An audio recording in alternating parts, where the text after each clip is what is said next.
शन्या, काय ते स्पष्ट बोला दी. हो तेच बोलायला आले मी. नाही, काल जे काही तू घरी येऊन बोललीस ना की हे घर जे काही माझं मंदिर वगैरे आहे आणि तुला तुझ्या नवऱ्यावर जो काही असा कॉन्फिडन्स होता ना सगळा, so for your kind information, आता तुझा नवरा तुझं हे घर विकायला तयार झाला.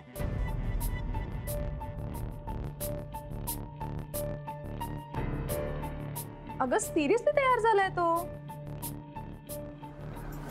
काय यार, तुला काही विश्वासच नाहीये माझ्यावर. नाही, तुला काल त्याला फोन करायचा होता ना. चल ना, ठीक आहे, आपण विचारू त्याला. चल माझ्यासोबत. बघ बाबा, तुझं काही ऐकतो का, तू बोलून बघ त्याच्याशी, काहीच प्रॉब्लेम नाही मला. चल लेट्स गो. शनाया गप काय अँकर, तुझा काय प्रॉब्लेम आहे? तू काय बोलतेस मध्ये मध्ये? तू ऍक्च्युली ना मला बोलण्यापेक्षा ही जी तुझी मैत्रीण आहे ना, जिला ओव्हर कॉन्फिडन्स आहे सगळ्याच बाबतीत, तिला जरा समजव. राधिका, तुझा नवरा तुझं काहीच ऐकणार नाहीये, कारण त्याला मी आवडते. तो माझं ऐकतो, तुझं नाही. सो आय फायनली होप तुला कळलंय की गॅरी कुणाचं ऐकतो, गॅरी कुणाचा विचार करतो आणि त्याचं कुणावर प्रेम येते. हा, सो आजपासून ना जरा लाईकीतच राहा. शन्या,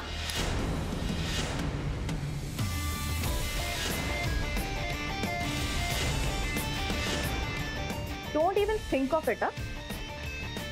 बस मला काहीही झालं ना तर गॅरी तुझं थोबाडही बघणार नाही परत.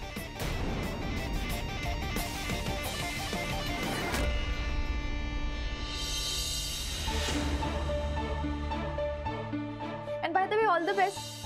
तुझ्याच डोळ्यांनी बघ तुझं घर कसं विकल्या जातंय ते.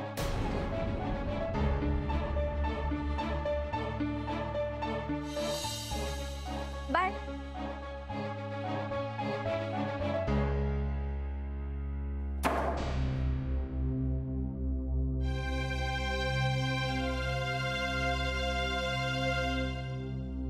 राधिका, आता मला वाटलं नव्हतं हे असं काही करतील म्हणून. हे सगळं त्या शन्याच्या हट्टापायी झालंय. चल, जायला हवं रे होती. कुठे? मी दादाला फोन करते आणि त्या इस्टेट एजंटचा पत्ता नंबर घेते, त्याच्याकडे जाते, त्याच्या पुढे हात जोडते, पाया पडते त्याच्या. त्याला सांगते का बाप, हे घर विकून देऊ नकोस, हे माझं घर आहे. काय करू आता? एकच पर्याय मला दिसून राहिलाय आता. बरं ठीक आहे, मी पण येते तुझ्या बरोबर. थांब, मी आलीच.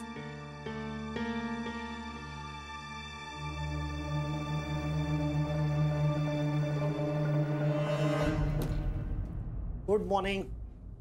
मॉर्निंग. वा वा वा, काल रात्री काय मज्जा केली ना आपण. आणि सकाळपासून मला एकदम फ्रेश वाटतंय. आणि हे आहे की ना, आपण ना महिन्यातून एकदा दोनदा तरी असा प्रोग्राम करायचा, भेटायचं, बोलायचं, बसायचं. हा, मन एकदम मोकळं होतं.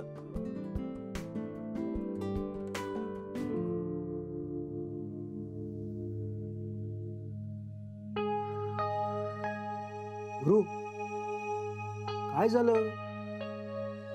Everything okay? अरे मी बोलतोय तुझ्याशी.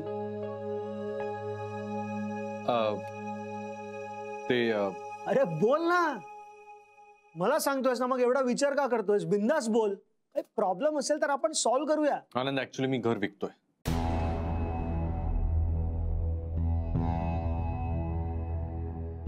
काल एवढं बोललो आपण, तरी तू आज का घेतोय असा डिसिजन? माझ्याकडे दुसरा पर्याय नाहीये आणि शनाया ऐकायला तयार नाहीये. शनाय? अरे या शनायाने ना तुझ्या डोक्याची वाट लावली आहे यार. अरे मी सांगतो तुला, ऐक माझं. ही शनाया एक दिवस खरंच तुला रस्त्यावर आणणार. अरे कळत का नाही रे तुला? And trust me my friend, हे मुंबईमध्ये स्वतःचं घर असणं म्हणजे खूप मोठी गोष्ट असते.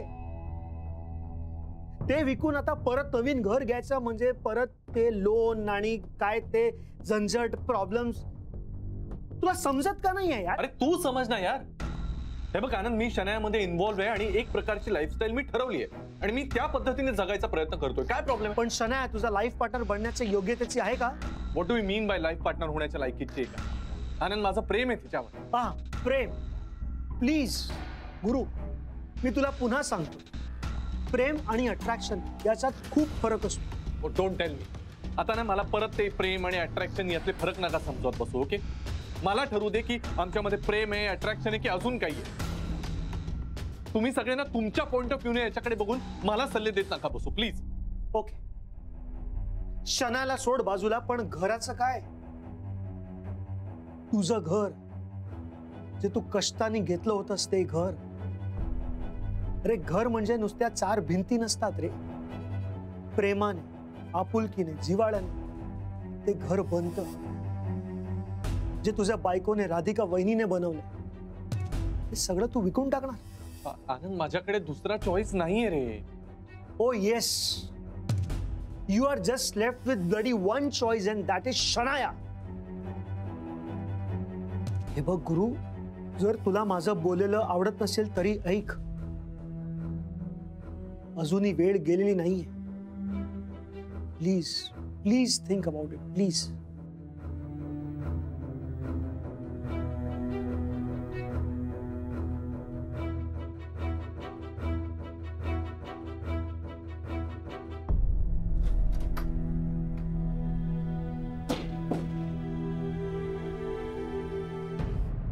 प्लीज जरा तरी विचार करा तुम्ही. अरे आता मी शू बोलो छो मॅडम, आता आम्ही काय विचार करायचा?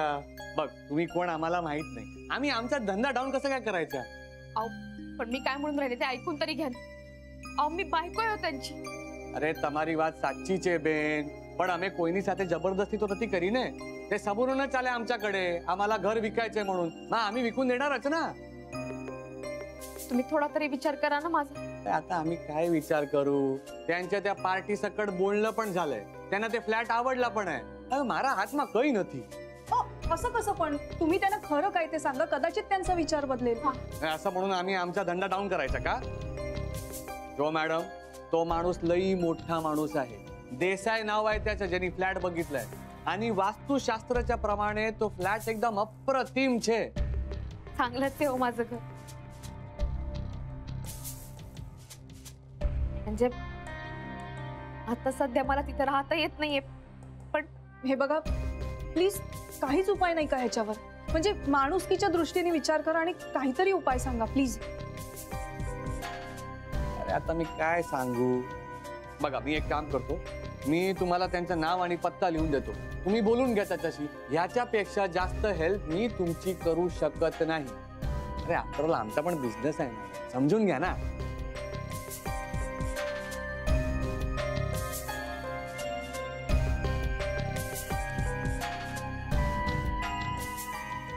हे बघा, हे त्यांचा नाव आणि पत्ता, तुम्ही त्यांच्याशी एकदा बोलून घ्या. एक बार बात करी लो यांनी साथे. हा,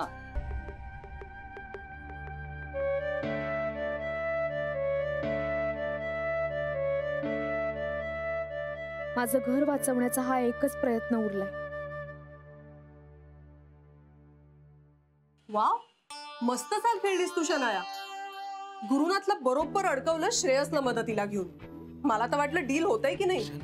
डूड, डील होणारच होता. एकदा मी ठरवलं की मी ठरवलं. ग्रेट आहेस तू. बाकी काही म्हणा, पण तुझ्यासारखं वागायला सुद्धा डेअरिंग लागतं, गट्स लागतात. त्या गुरुनाथला बरोबर मोल्ड केलंयस तू. आता तो तुझ्या शब्दाबाहेर नाहीये. गॅरीला कसं मोल्ड करायचं ना हे मला आधीच कळलं होतं. मी त्याला कसंही गुंडाळू शकते ग. चला, म्हणजे आता फायनली तुमचं स्वतःचं घर होणार. हो यार, इतकं बेस्ट होईल माहितीये ते. फायनली या राधिकापासून जरा दूर जाईल मी आयुष्यात. एकसारखं आपलं माझं घर करून इतकी डोकं खायची आहे माहितीये ती. आणि बरं आहे, आता तिकडे क्लेम करायला तरी येणार नाही ना ऍटलीस्ट. हो, आणि सांगू तुला, खरं तर मलाही रिलीफ मिळाला. का? मी इथून जाणार म्हणून? नाही ग, राधिका माझ्या घरातनं जाणार म्हणून. अरे हा, मग तुम्हीच जर का इकडे नाही राहिला तर राधिकाला माझ्या घरी राहायला काहीच मोटिव्ह नाहीये. तसं तिच्या लाईफलाही काही मोटिव्ह नाही. स्वयंपाकाशिवाय येत आहे काय तिला दुसरं? बघू ना आता काय करते, कुठे राहते ती, की तिचा भाऊ नेतोय तिला घरी. बघ ना, एवढा सख्खा भाऊ तिचा, पण त्यानेही तिला त्याच्या घरात ठेवलं नाहीये. ती वहिनी खूप हुशार आहे. तिने बरोबर ओळखलं की पुढे काय होणार आणि म्हणूनच स्मार्टली स्वतःच्या घरातून तिला आधीच बाहेर काढलं. आता ती इकडनंही जाणार, म्हणजे तुझाही त्रास गेला आणि माझाही. एका दगडात 2 पक्षी मारलेस तू. हं? हे मला सांग, तू नवीन घर पाहिलंस कुठलं? नाही यार, पण सर्च करूया आपण. अगं सर्च करत कुठे फिरायचंय? माझ्याकडे काही चांगले ब्रोकर्सचे नंबर आहेत, तुला देते. अगं सर्च म्हणजे नेटवर सर्च करूया. मला काही ऑसम साइट्स माहिती आहेत. Please just check this out. Really? Please please बघू. Yes yes yes. That is place in Goregaon. हं. आणि ते ना लमसम मध्ये पण द्यायला तयार आहेत.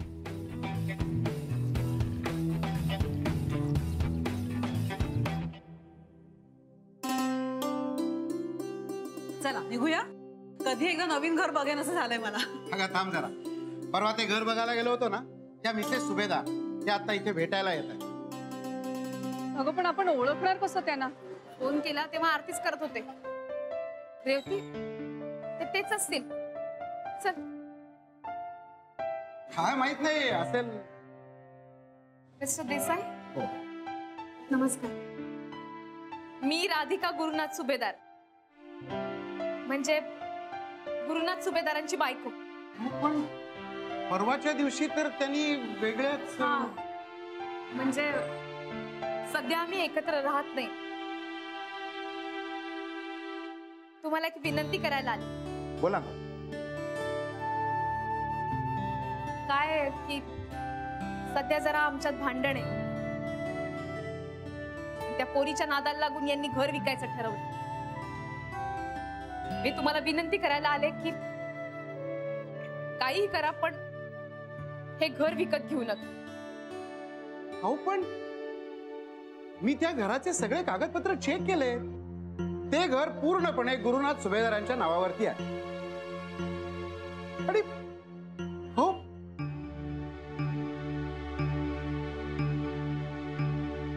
हे बघा, वास्तुशास्त्राच्या दृष्टीने सुद्धा ते घर उत्तम आहे. मला ते घर आवडलंय. मी ते घर घेणार. नाही, तसं नाही.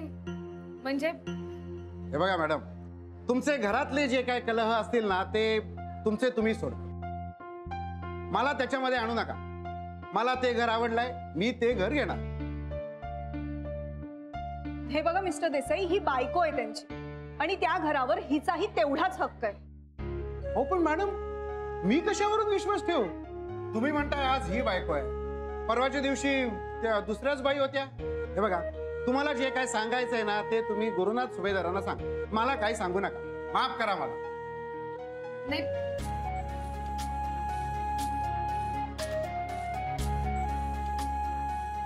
चल, 6 नंतर शुभकाळ चालू होत आहे.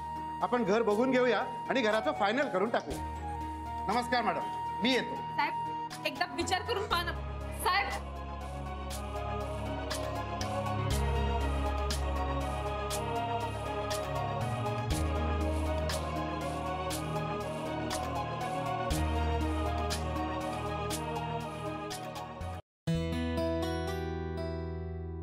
अहो अहो किती अस्वस्थ होताय, किती हेरसाऱ्या घालताय. येतील त्या मुली आता. जरा जरा शांत बघा. नानाजी कधी आलात तुम्ही? मी आत्ताच आलो. प्रवास कसा झाला? हे बघ, मी कसं आहे ते सोड. आधी मला हे सांग, तू ज्या कामासाठी गेली होतीस कामाचं काय झालं? त्याने चिपळून आले आले मला कळलं. काय ग, गुरुनाथ काय घर विकतोय? पहा ना नानाजी, काहीच्या काहीच होऊन बसलं सगळं. काय रेवती, एवढे दिवस मला वाटत होतं गुरुनाथचं डोकं जरा तरी ताळ्यावर असेल. आता तर साफ कामातून गेलेलं आहे. काय करायचं काय ग आता? नानाजी, शेवटचा पर्याय म्हणून आम्ही ब्रोकरकडे सुद्धा जाऊन आलो. मग काय म्हणाल तो? तो म्हणाला की देसाई म्हणून कोणीतरी आहे, त्यांना हे घर घ्यायचे आणि त्यांना वास्तुशास्त्राच्या दृष्टीने घर आवडलंय. हो ना नानाजी, आम्ही तर सगळं बघूनच घेतलं होतं. घर चांगलंच आहे. त्यांनी बरोबर ओळखलं. पा नानाजी, मला कसं तरी होऊन राहिलं. मला हे घर विकायचं नाही हो. एकदा वाटतं का यांच्याशी बोलावं, हे तर कोणाचंच ऐकत नाही. शन्या पलीकडेही जग आहे हे तर विसरूनच गेलेत ते. ठीक आहे, बरोबर आहे तुझं, पण मग आता काय करायचं काय?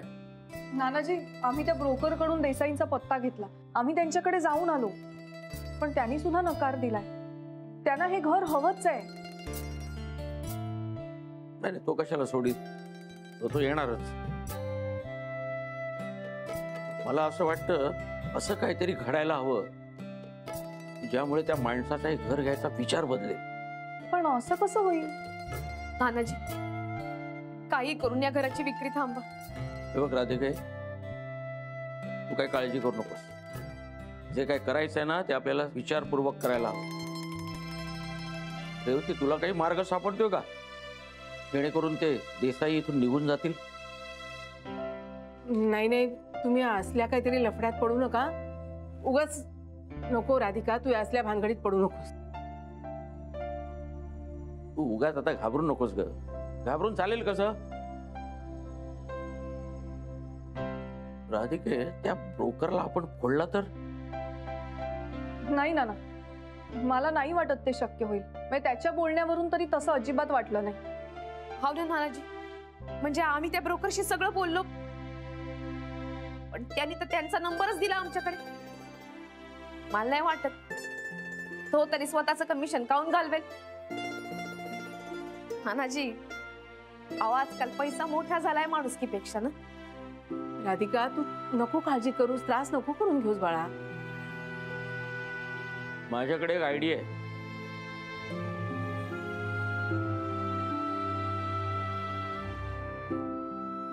काय? जुनी आठवण सांगतो तुम्हाला, म्हणजे त्याच्यावर तुम्ही ठरवा काय करायचं ते. म्हणजे आमच्या लहानपणी आमच्या बाजूला एक खोताचं घर होतं, त्याचा एक मळा होता. तर आम्ही सगळेजण त्या मळ्यामध्ये खेळायला जायचो आणि मोठी माणसं आम्हाला सारखी ओरडायची, तिकडे जायचं नाही, तिकडे जायचं नाही. एके दिवशी आम्ही ठरवलं, सगळ्यांना सांगायचं त्या घरात भूत आहे म्हणून. बाई, भूत?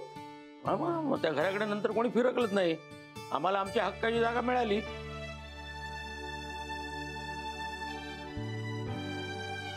काय त्यानं मला काय म्हणायचं ते?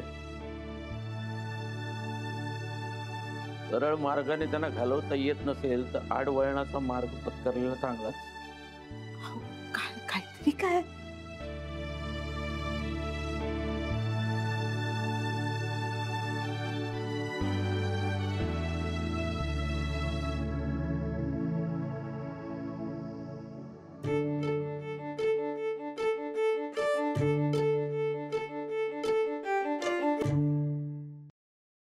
बच्चा,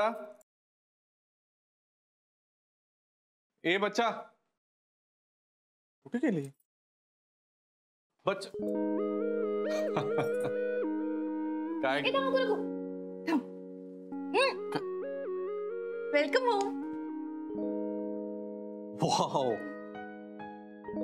असं काय बघतोयस? जाऊ दे, आई नो तू खूप थकला असशील आता. मी ना पाणी आणते तुझ्यासाठी आणि छान कॉफी करते. ओके? एक मिनिट. काय चाललंय? काय असं इतकं छान वेलकम आणि इतकी मस्त तयार होऊन का उभी असतो? कुठे काय असंच. मला ना ऍक्च्युली तुझ्यासोबत बसून तुझ्याशी खूप छान गप्पा मारायच्या आहेत. ओके, आपण ना छान फ्युचर बद्दल वगैरे बोलूया आज. एक मिनिट बच्चा, हे बघ, हे आता मस्का मारणं थांबव आणि काय म्हणायचंय ते एकदाच म्हणून टाक. काय कळलं का तुला? शी बाबा, तुला कसं कळतं मला काहीतरी बोलायचं? ऑफकोर्स, तुला मी नाही तर कोण ओळखणार आहे? अच्छा, एनी डाऊट? ऐक ना, आपण एक काम करूया, आपण बाहेर डिनरला जाऊया. मी तुला म्हटलं होतं ना की फ्लॅट शोधून ठेवेन, तर मी काही फ्लॅट्स बघून ठेवले. प्लीज ना, आपण डिनरला जाऊया आणि मग बोलूया. अगं मग बाहेर कशाला जायचं? आपण इथेच बसूया ना प्लीज. नाही ना, नको, प्लीज जाऊया ना. तिकडे आपण बसून असं शांत निवांत नेटवर बघूया सगळं. Please please.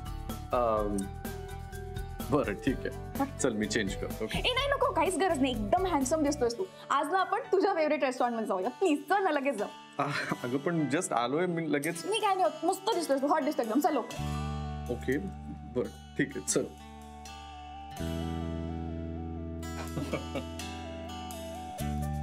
चल. अरे मी ड्राईव्ह करू? नाही बच्चा, खूप ट्रॅफिक असतो ना, मीच करतो. प्लीज चल.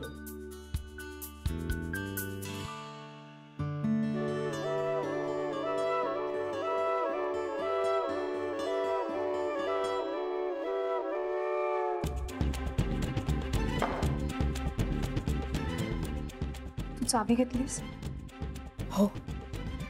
सामान घेतलंयस ना? हो.